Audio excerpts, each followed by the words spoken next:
Bakit mas marami nagsasabi na mas maganda yung kabataan noon? Eh hindi pa naman putok na putok yung internet noon. Hindi pa putok na putok yung Facebook, wala pang TikTok, wala masyadong entertainment sa social media. Pero bakit mas maraming nagki-claim na mas masaya yung generation noon? Kasi kahit ako, aminado ko na mas naging masaya ako nung kabataan ko noon kung ikukumpara ngayon na puro social media na lang. Kung ikukumpara ngayon na puro internet na lang.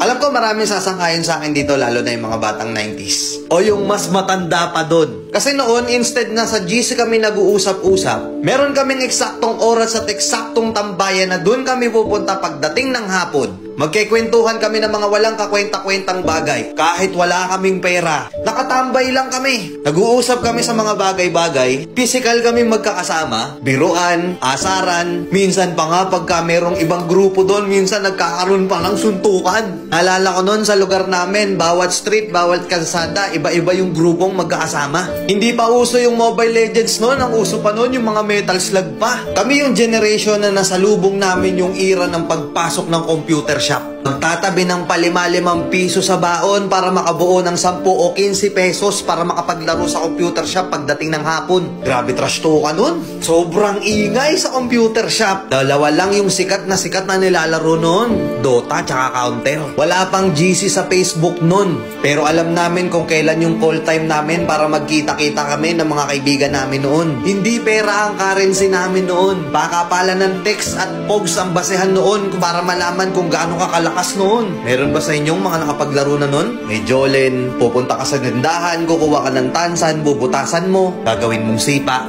Kada dadating yung Pasko, hindi pwedeng hindi ka magpapabili ng pellet gun. Kami yung mga kabataan noon na hindi pwedeng hindi kami mawawalan ng sugat sa katawan. Sub-sub dito, sugat-sugat na tuhod, at kung ano-ano pang sakit sa katawan. Napakasaya noon kasi ang kasiyahan namin noon sobrang simple lang. Kahit wala kaming pera, basta kompleto ang tropa, okay na okay na. Yung tipong pupunta ka sa court, makikipagpustahan ka, kahit yung pusta is tubig lang, palag-palag na. Ibang klase yung tuwa at saya, lalo na nung nakikipaglaro ka pa ng luksong baka, Tom Sawyer pa. Nakakamiss, di ba? Ngayon kasi hindi na eh. Ngayon kasi yung ibang kabataan ngayon, hindi na nila nakakanasan yun. Ang nagpapasaya na lang sa kanila, yung mapasagot nila, yung crush nila ngayon. Puro pag-ibig, masyadong nagmamadali. Nakapokus na lang sa social media, hindi na lumalabas. Siguro oo, dahil nga yun na yung kinalakihan nila, masaya na sila dun. Pero aminin man natin at hindi, sa mga nakaranas ng mga ganong klaseng kabataan noon, mas masaya, di ba?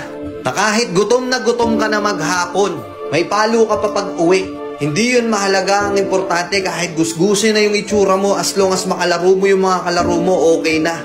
Masaya ka na. Nakakamiss lang balikan. Tapos ngayon yung buhay natin, hindi na ganun kasaya. Hindi na ganun kasimple. Kaya minsan, naiisip natin, sana bata na lang tayo ulit. Oo, wala nga tayong pera nun, pero masaya tayo. Hindi ganun kalaki at hindi ganun kabigat yung problema noon. Habang tumatanda tayo, nawawala na yung saya natin nung bata tayo. Kaya minsan yung iba, ini-spoiled nila yung inner child nila ngayon.